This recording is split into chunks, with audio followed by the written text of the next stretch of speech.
Hey, everybody, this is Mark Dilatush from New Patients Incorporated and NPI Education. And today I have Samad Syed with me. Samad and I go way back, probably 3 or 4 years. I guess that's not way back, but back far enough to we built some of the courses in the fee-for-service journey on NPI Education. Samad was very gracious in contributing there. And talked a lot about efficiency. And then he called me the other day, probably about 2 months ago, and said, "Hey, Mark, I wrote this book." And I said, "Really?" Because he knows I've written books too. And we talked about how incredibly difficult it is to find the time to write a book. And we joked around with each other for a little while. I said, "What's your book about?" And he says, "It's the art of patient re-engagement." And I said, "Well, we have to do a podcast together because I know as a dental marketing company, like most dental marketing companies don't really focus on patient re-engagement because they want you to want more new patients so they get more new business, right?" Okay. Tell me what the art of patient re-engagement is. Awesome. Thank you, Mark, for having me. The way it started is that I was talking to a couple of dental offices. They have been focused so much on marketing, which is a good thing. I tell them that you need a percentage of your patients to be new patients, to be honest with you, to keep growing your practice. But one thing that I realized is that, and then after that, I immediately did a survey with like 20, 25 dental offices, is that, hey, what is the percentage of your patients that has not come back to your office for more than 12 months? And there was no answer. There's a big silence there. Right. And I said, then he asked me a question, how do I find that out? Because he uses Open Dental. So I said, okay, looks like there is something that we can look at it. So we went back and looked at his patient database, and we found that he had about 3,700 some patients in his database. And I would say 2,200 of them did not came in the last 12 months or more. Right. I said that you're sitting on a gold mine here, because just so you know, you have 2,200 patients that knows you, that has been through, your practice. They understand who you are. They understand you as a doctor. They understand your office staff. So they haven't come back to you for what?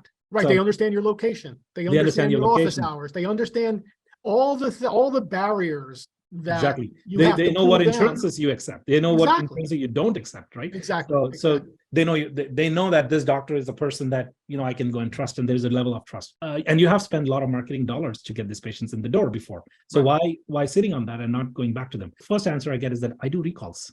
Right. So they do automated recalls the wrong way. Yes. They do recalls. So I'm like, okay, but how effective have that been? Like, that tells you the story that why they haven't come back to me, because they're probably not working very well. Right. So what we did is that we went back to this 20 to 25 offices, and we asked the same question, and everybody came back and said that we have a lot. We don't know how many, but we have a lot. So that tells me that, okay, we got to go back and help them out to find, how many offices are there that we can help that actually haven't gone back to their patients, that they can easily get back. So are those instructions in your book? Because they would be a great thing to put. It is. So good. Yeah. So the book basically talks about the steps that you need to, how do you identify your inactive patients? Right. What does it take for you to, how do you get to them? Like, basically what we then created is a tool that will connect with your Open Dental EagleSoft or Dentrix, and then it basically pulls the data of the patients who haven't had an appointment in past 12 months, and it gives you the list. Right. We show you how to do that. And once you get to that, you basically then identify the high-level patients that you want to get faster, and you want to figure out a strategy. How do you get to them? And then we talk about different ways. But before I get into strategies, what I understand is that all the dental offices, they struggle with who's going to do this. Yes. Yes.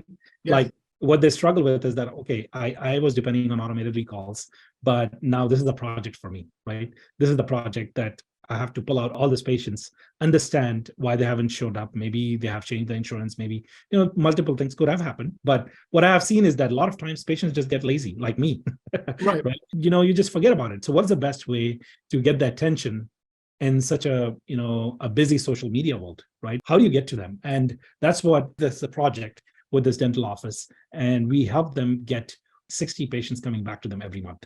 And we used a 4-pronged strategy where first of all, you identify your patients. The second thing, what you do is that once you identify your patients, then you say that, okay, these are the patients that I want to get to, like based on the strategy that you want to use, like, hey, these guys were using all the insurances that we accept. Why don't we go to them? Or somebody said that, oh, this guy was supposed to get these are my root canal clients. Why are they not coming back? These are my implant clients or crown clients. Why are they not coming back? So you basically identify those patients, and then you put a strategy on what are the text messages that are going out. One text message is not. Then you send an email. Then you send a direct message through mailer, and you basically use a strategy, and we put a calendar together how you can, in 2 weeks, how many you don't contact like all your 2,200 clients in a week. You basically start with like 50 to 100 patients, on a daily basis or every 2 to 3 days, and you get to them slowly, and then you take a bunch of patients, 300 patients, you take 2 weeks for yourself, then you say that, okay, this is how I'm going to get to them.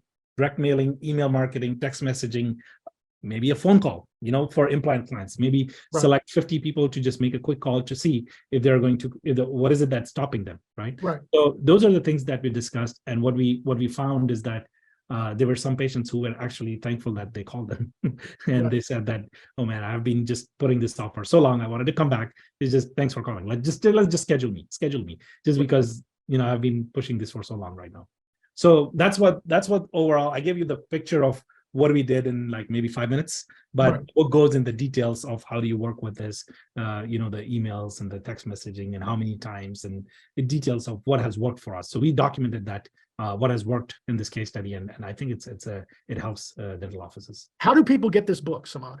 So the book is available on Amazon. Amazon, and, yeah, and it does have a physical copy that looks like this, and also there's a digital copy that they can download on their Kindle and just basically go through that.